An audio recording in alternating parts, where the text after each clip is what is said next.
볼 케이스는 제품 순 매출액의 넷 세일즈 프라이스의 일정 비율에 해당하는 로열티를 지급한, 순 매출액이 몇 프로 이렇게 지급하는 거죠. 자, 한국의 수입자 구매자라고 합니다. 미국의 소재인 특수관계자인 판매자 X는 자동차 구성품인 브레이크 컨트롤 ECU, 엔진 컨트롤 모델의 제조 기술과 제조 기술의 도입, 기술 지원에 관한 계약을 체결함과 동시에 별도로 또 구매 계약을 체결하고, 이후 구매자는 판매자로부터 관련 부품을 수입하고 있으며 일부 부품은 제3자로부터 구매하고 있습니다.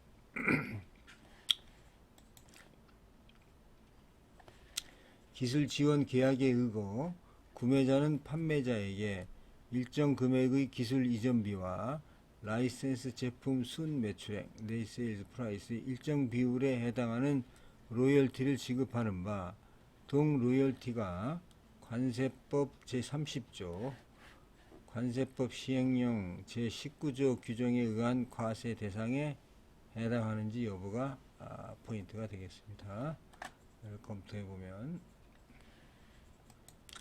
자, 구매자가 판매자에게 지불한 로열티가 권리 사용료로서 수입 물품의 과세 가격에 가산되기 위해서는 관세법 30조 관세법 시행령 제19조에 의거해서 당해 물품과 관련성 거래 조건을 모두 충족해야 합니다.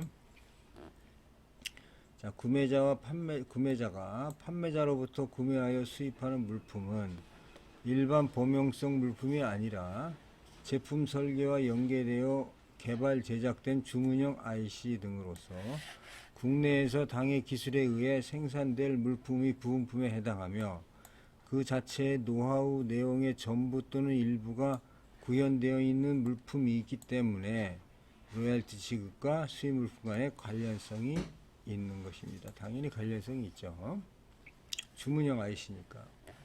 그 다음에 거래 조건에 해당하는지 여부를 판매하면 32비트 ECM의 경우 특별 부품 15개 품목 중 8개 품목은 라이센스로부터 수입하고 7개 품목은 제3자로부터 수입했는데, DBC7의 경우 특별 부품 3개 품목 중 1개 품목은 국산화를 완료하여 국내에서 공급받았다.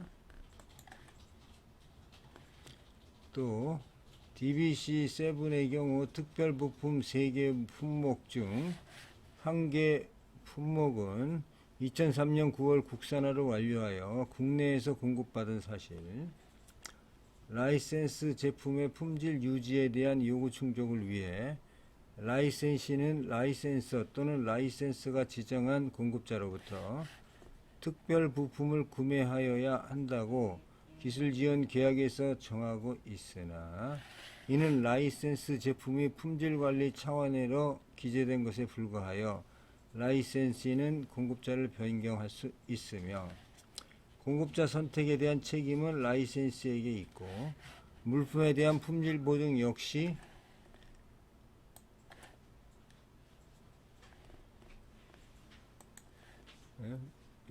라이센서가 아닌 지정 공급자가 해야 한다는 사실.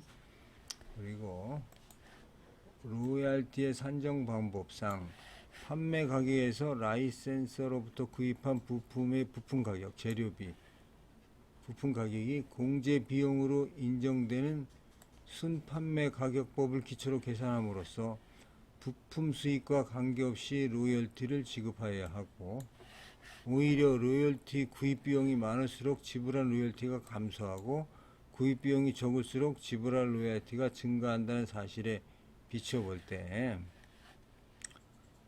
로건 로열티는, 이거는 대구의 고등법원 판결을 이렇게 인용하는 경우도 있나요? 이거 그렇습니다. 고등법원은 하급심이기 때문에 이걸 가지고 할 수가 없죠. 단지 이런 거 평가분류원 관세평가협의회 결정사항이라고 하면 될 텐데, 대구 고등법원 판결을 인용을 하고 있습니다. 찾기도 힘든 거. 자, 수입 물품을 구매하기 위하여 지급이 요구되는 경우에 해당하지 않는다고 판단이 됩니다. 따라서 본건 로얄티는 관세법 시행령 제19조 5항의 규정에 의거 수입 물품을 구매하기 위하여 거래 조건으로 지급되었다고 볼 수 없다. 거래 조건이 아니다. 하기 때문에 수입 물품의 과세 가격에 포함되지 않는 것이 타당하다.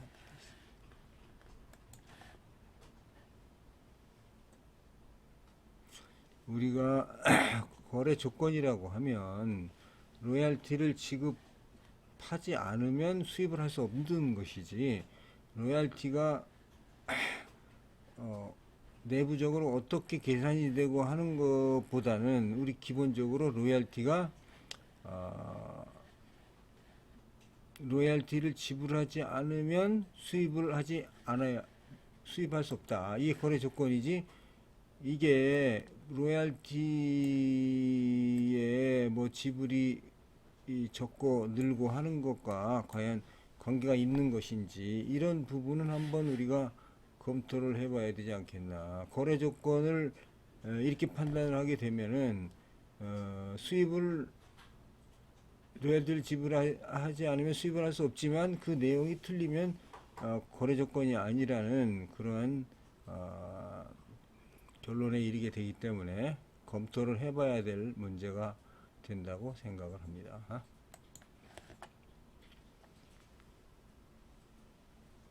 결론적으로 여기서는 수입 물품을 구매하기 위하여 지급된 비용이 아니기 때문에 과세 가격에는 포함되지 않는다, 이렇게 보고 있습니다.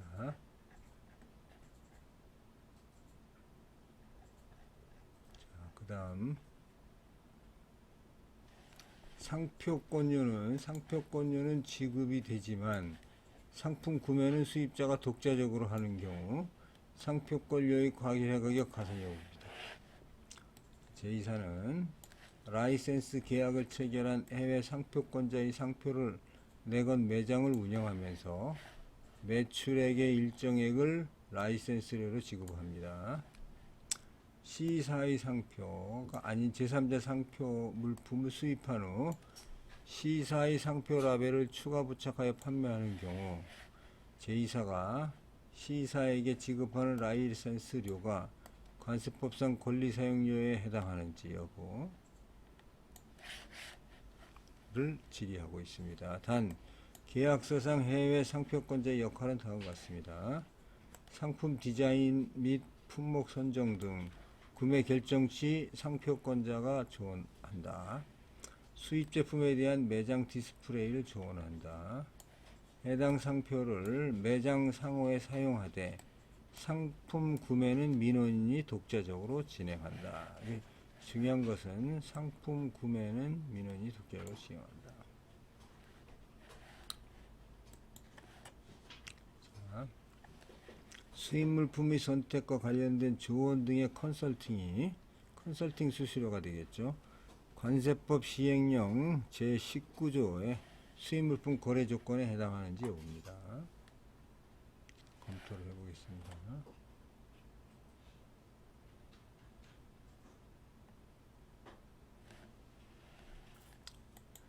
마찬가지로 같은 얘기입니다. 수입 물품의 과세 가격은 우리나라에 수출하기 위하여 판매되는 물품에 대하여 구매자가 실제로 지급하였거나 지급해야 할 가격에 관세법 제30조 제1항 각호의 금액을 가산하여 조정한 거래 가격으로 합니다. 구매자가 C사의 상표를 제3자로부터 수입한 물품에 추가적으로 라벨링 작업을 거쳐 국내 판매하는 경우에는 관세법상 시행령 19조 제3항 3호에 수입 물품의 상표가 부착되거나 희석, 혼합, 분류, 단순 도림, 재포장 등 경미한 가공 후에 상표가 부착되는 경우에 해당되기 때문에 관련성이 있습니다. 그러나 C사가 제3자 회사에게 특정한 디자인 제시 또는 원료를 제공한 사실이 없고 C사와 제3자 간의 회사에 맺은 특별한 약속이 없어 사실상 아무런 관계가 없는 것으로 판단이 됩니다.